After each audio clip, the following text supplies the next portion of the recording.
ನಾನು ನಿಮ್ಮ ಪ್ರೀತಿಯ doctor T G Ravikumar, managing director ಆರೈಕೆ ಸೂಪರ್ ಸ್ಪೆಷಾಲಿಟಿ ಆಸ್ಪತ್ರೆ. ಇವತ್ತು ನಾವು ಗ್ಯಾಸ್ ಟ್ರಬಲ್ನಿಂದ ಆಗ್ತಕ್ಕಂಥ ಸಮಸ್ಯೆಗಳನ್ನು ಅದ್ರ ಬಗ್ಗೆ ತಿಳ್ಕೊಳ್ಳೋದಕ್ಕೆ ಪ್ರಯತ್ನ ಮಾಡೋಣ. ಈಗ ಗ್ಯಾಸ್ ಟ್ರಬಲ್ ಯಾವುದರಿಂದ ಬರ್ತದೆ? ಸಾಮಾನ್ಯವಾಗಿ ಇವತ್ತಿನ ಕಾಲದಲ್ಲಿ ಎಲ್ಲರೂ ಇವತ್ತು ಗ್ಯಾಸ್ ಟ್ರಬಲ್ನಿಂದ ನರಳ್ತಾ ಇದ್ದಾರೆ.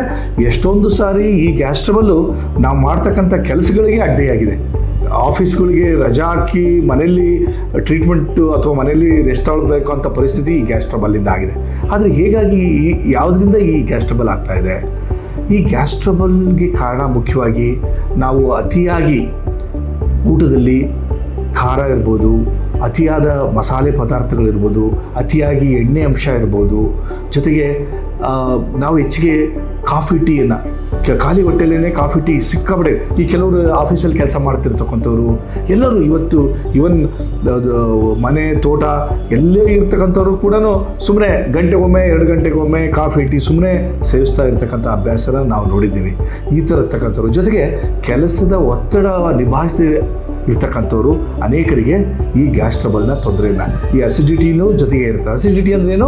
ಉಳಿ ತೆಗಿ ಬರೋದು, ಉಳಿ ಆಗಿ ಉರಿ ಬರೋದು, ಸಂಟ ಆಗೋದು, ಅತಿಯಾಗಿ ಸಂಟ ಆಗಿಬಿಟ್ಟು ವಾಂತಿ ಬರೋವಂಥ ಲಕ್ಷಣಗಳೆಲ್ಲ ಇರ್ತದೆ. ಹಾಗಾಗಿ ಗ್ಯಾಸ್ ಟ್ರಬಲ್ನಿಂದ ಮುಕ್ತರಾಗಬೇಕು ಅಂತಂದರೆ ಒಂದು ಇವೆಲ್ಲ ಈಗ ತಾನೇ ಹೇಳಿದ್ದಲ್ಲ, ಅತಿಯಾಗಿರ್ತಕ್ಕಂಥ ಎಲ್ಲ ಖಾರ ಇರ್ಬೋದು ಮತ್ತು ಈ ಮಸಾಲೆ ಪದಾರ್ಥಗಳು, ಅತಿಯಾಗಿ ಕಾಫಿ ಟೀ ಸೇವನೆ ಇರ್ಬೋದು, ಮದ್ಯ ಸೇವನೆ ಇರ್ಬೋದು, ಅಥವಾ ಧೂಮ್ರಪಾನ ಸ್ಮೋಕಿಂಗ್ ಇರ್ಬೋದು, ಈ ಥರದ ಕೆಟ್ಟ ಹವ್ಯಾಸಗಳಿಂದ ದೂರ ಇರಬೇಕು.